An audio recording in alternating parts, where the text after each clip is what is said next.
A nurse is providing counseling to a client with the diagnosis of systemic lupus erythematosus. What recommendations are essential for the nurse to include? Select all that apply. Eat foods high in vitamin C. Take your temperature daily.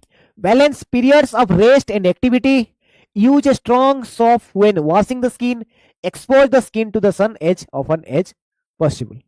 SLE के case में क्या क्या करेंगे, क्या खाने के लिए देंगे, क्या खाने के लिए नहीं देंगे, टेम्परेचर चेक करेंगे, नहीं करेंगे, रेस्ट लेना बहुत जरूरी है, ऐसा कुछ नहीं है, सोप हम माइल्ड यूज करेंगे या हार्ड वाला यूज करेंगे जो पूरा चमड़ा को छील दे, और expose the sun skin to the sun and often as possible. बताइए कनेक्टिव टिश्यू का प्रॉब्लम है, जॉइंट्स का प्रॉब्लम कराएगा, किडनी का, बाकी टिश्यू स्किन में ऐसे देखने को मिलता है. किसमें?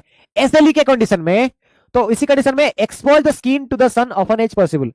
ये जो बोल रहा है हमारा स्किन सन एक्सपोजर करना बहुत जरूरी है.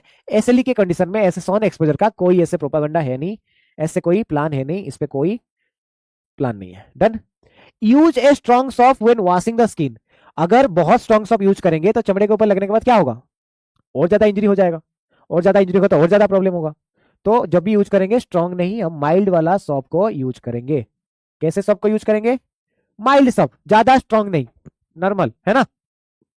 Balance period of rest and activity. क्योंकि ये जॉइंट को अफेक्ट कर रहा है, कनेक्टिव टिश्यू को अफेक्ट कर रहा है, तो हमारा पेशेंट के लिए रेस्ट और एक्टिविटी का प्लानिंग एंड बैलेंस कितने टाइम के लिए करना है, कितना टाइम करने के बाद ये थक जाता है, वो सारे चीजों को रखना पड़ेगा. उसके बाद जाके इसको एक बैलेंस टाइम टेबल के साथ, बैलेंस एक्टिविटी एंड रेस्ट के साथ, इतना टाइम काम कर रहे हो कुछ तो उसके बाद रेस्ट लेना जरूरी है, उसके साथ बनाना पड़ेगा. तो ये बहुत ज्यादा सही है.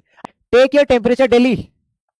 ये infection, inflammation of connective tissues, joints, इस पे देखने को मिल रहा है. तो टेम्परेचर चेक करना जरूरी है ताकि बाकी कंडीशन पता चले कि इन्फेक्शन हो रहा है नहीं हो रहा है. भूपेंद्र जी आंसर दिए ए बी सी. चलो सी तो हो गया, बी भी सही है. अभी ए की तरफ आ जाते हैं तो फिर आप सही हो जाओगे. Eat foods high in vitamin C. Vitamin C क्या करता है भाई? हम गुआवा खाते हैं, ऑरेंजेस खाते हैं, एंटीऑक्सीडेंट का काम होता है, सेल का ग्रोथ होता है, अच्छे से एंटीऑक्सीडेंट काम होता है, सेल का ग्रोथ करता है, कोलाजन फाइबर बनाने में काम में आता है, जल्दी हीलिंग होने में काम में आएगा. यही बोल रहे हो? तो फिर आप सही बोल रहे हो. तो इसलिए ए बी सी हमारा सही आंसर हो.